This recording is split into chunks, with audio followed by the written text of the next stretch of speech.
আসসালামু আলাইকুম everyone, ইয়ান্স kitchen আপনাদের স্বাগতম। শীতের এই মৌসুমে কিভাবে নরম তুলতুলে ভিজা পিঠা করবেন আর ভিজা পিঠা কোনোভাবে ভাঙবে না, সেই রেসিপিটি আজকে আপনাদের সাথে শেয়ার করলাম। আশা করি আমার পুরো ভিডিওটা দেখবেন এবং আমার ভিডিওটিকে লাইক, কমেন্ট এবং শেয়ার করতে ভুলবেন না। যারা এখনও আমার ফেসবুক পেজটিকে ফলো করেননি, আমার ইউটিউব চ্যানেলটিকে সাবস্ক্রাইব করেননি, তারা চটজলদি করে ফেলুন। আর আজকে কিন্তু খুবই সহজভাবে আমি পিঠাটা করে দেখিয়েছি।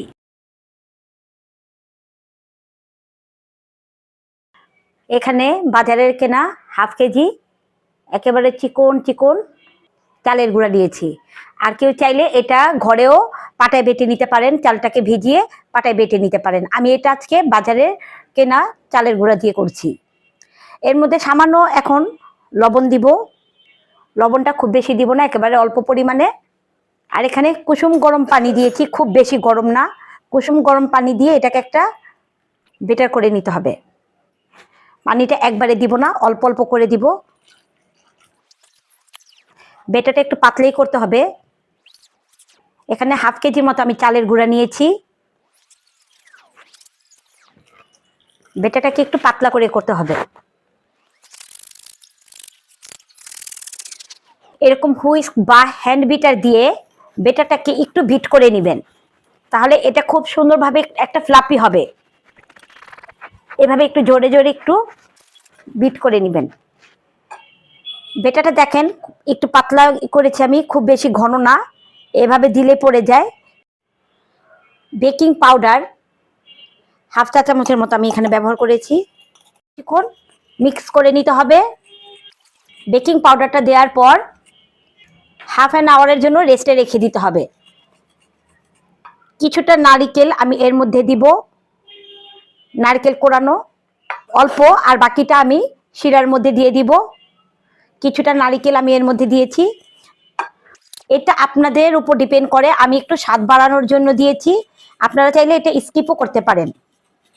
এখন হাফ অ্যান আওয়ারের জন্য এটাকে রেস্টে রেখে দিব। এখন এখানে আরেকটি প্যানে আমি পানিটা ফুটিয়ে নিচ্ছি। আমি ভিজা পিঠাটা যে আমি শিরাতে ডুবাবো, সেই শিরার জন্য আমি এখানে পানিটা নিয়েছি। আর আমি অনলাইন থেকে খেজুরের গুড় 1 নাম্বার, খুব ভালো, এই গুড়টা আমি অনলাইন থেকে অর্ডার করে নিয়েছি। আর আজকে আমি শিরার জন্য এই গুড়টাই ব্যবহার করব। এখন মিষ্টিটা হয়েছে যা যার পছন্দের উপর ডিপেন্ড করে, আপনারা কম বেশি আপনাদের পছন্দের উপরে ডিপেন্ড করেই দিবেন। এই গুড়টা আমি চা দিয়েও খেয়ে থাকি, এই গুড়টা খুবই ভালো।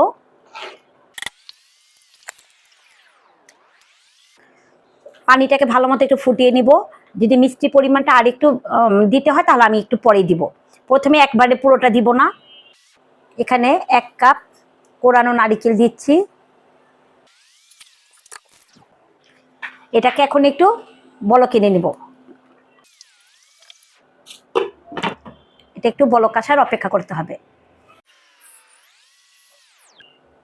বলকটা চলে আসছে, এখন চুলাটাকে অফ করে এটা চুলার মধ্যে রেখে দিব।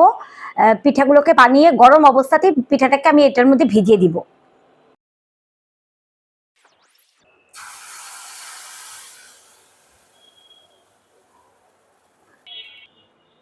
আর চিটি পিঠা বানানোর জন্য সবসময় এরকম একটা লোহার কড়াই নেওয়ার চেষ্টা করবেন। নন স্টিক প্যানগুলোতে এগুলো ভালো হয় না। কত সুন্দর ফুলে গিয়েছে। এখন এটাকে তুলে নিব আর বাকিগুলো এভাবে বানিয়ে নিব। একটু কড়াইটা ধরে নিচ্ছি, দেখুন খুব সহজেই উঠে যাচ্ছে।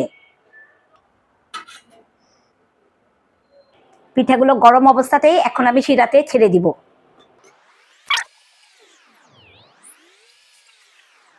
এভাবে প্রায় 3 থেকে 4 ঘন্টা ভিজে রাখতে হবে। শিরাটা ঠান্ডা হয়ে গিয়েছে, এখন এর মধ্যে নর্মাল টেম্পারেচারে দুধ ঢেলে দিব। অবশ্যই শিরাটাকে ভালো মতো ঠান্ডা করে নেবেন। এই তো আমাদের হয়ে গেল নরম তুলতুলে ভিজা পিঠা। আর এই রেসিপিটি আপনাদের কাছে ভালো লেগে থাকলে প্লিজ প্লিজ লাইক, কমেন্ট এবং শেয়ার করতে ভুলবেন না। আমার এই রেসিপিটি ফলো করে একবার বানিয়ে দেখুন, অবশ্যই আপনাদের পিঠাগুলো খুব ভালো হবে।